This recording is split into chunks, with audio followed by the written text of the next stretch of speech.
जय जोहार दोस्तों, मैं चुरामन साहू और आप सब देख रहे हैं हमारा छत्तीसगढ़ न्यूज। जब देवेंद्र यादव बलौदा बाजार आगजनी में अंदर हुए, अरेस्ट हुए और उनको ईडी ने अरेस्ट किया, जब वह जेल से बाहर आए तो वह एक कांग्रेस के बड़ा नेता बन के बाहर आए। छत्तीसगढ़ में जब कांग्रेस सरकार थी तो बड़े बड़े घोटाले हुए हैं, जिसके कारण चैतन्य बघेल को अंदर किया गया है। ये हम सोचते हैं और हम लोग मानते हैं घोटाला तो हुआ है। एक कहावत आपने सुना होगा कि राजा का बेटा राजा बनता है। आज वो बात साबित होते सामने नजर आ रहा है। क्या आपको लगता है जिस दिन जन्मदिन मनाया गया उसके पूरे भिलाई और पाटन में बैनर लगाए गए, उसी दिन ईडी जिस दिन जन्मदिन होता है चैतन्य बघेल का, उसी दिन ही चैतन्य बघेल को क्यों अंदर किया जाता है? यह सोचने वाली बात है। जानते होंगे, कहावत सुने होंगे कि पैसे के आगे ईडी झुक जाती है।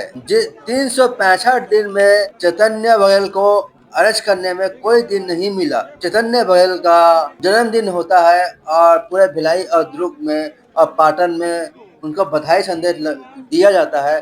उसी ही दिन चैतन्य बघेल को ईडी अरेस्ट करता है। दोस्तों, जब देवेंद्र यादव जेल गए और जब जेल से बाहर आए तो वह कांग्रेस के एक बड़ा नेता के रूप में बाहर आए।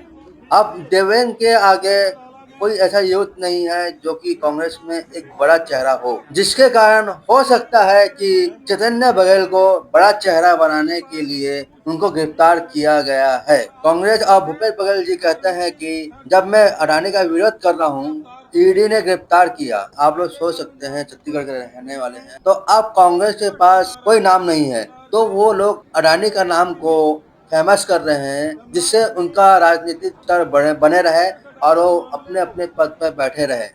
अब हम बात बताएंगे, पुरानी बात है, जब सीएम भूपेश बघेल थे और उस समय जब हजदो मामला सामने आया, जिसको लेकर छत्तीसगढ़ क्रांति सेना और छत्तीसगढ़ जोहार पार्टी के लोगों ने फुल जोर विरोध किया, तो छत्तीसगढ़ के मुखिया जो छत्तीसगढ़ क्रांति सेना के मुखिया थे, उनको भूपेश बघेल ने अरेस्ट करवाया था, क्योंकि वो अडानी का नाम ले रहे थे और हजदों की खुदाई और कटाई अडानी के हाथ में था।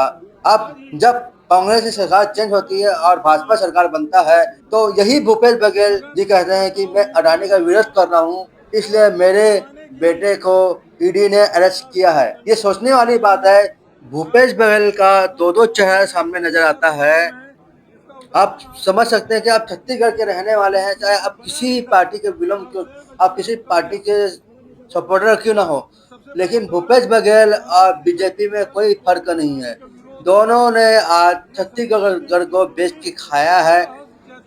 जब कांग्रेस सरकार थी तो वही कांग्रेस के लोग, और जब बीजेपी सरकार थी तो आज बीजेपी के लोग, दोनों एक ही तरह बात कर रहे हैं।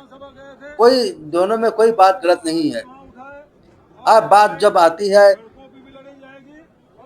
कांग्रेस पार्टी की, तो आज आप सोचिए कि जब कवासी लखमा अरेस्ट हुए तो छत्तीसगढ़ में इतना माहौल नहीं था, लेकिन जब चैतन्य बघेल का जन्मदिन होता है और उस दिन उनके बेटे को ईडी गिरफ्तार करती है, तो इतना माहौल क्यों बनाया गया? क्योंकि चैतन्य बघेल को हीरो बनाना था, राजनीतिक हीरो बनाना था, इसलिए इतना ये काम धाम किया गया है। बोलते हैं पैसा के आगे सब झुकता है, आज वो बात नजर आ रहा है। आप देख सकते हैं इस वीडियो के माध्यम से हम यहाँ पर अपनी बात रखना चाहते थे। मैंने अपना तरीके से अपना बात को अपने न्यूज़ के माध्यम से रखा है। अगर आपको कुछ कहना हो तो आप कमेंट बॉक्स में कह सकते हैं।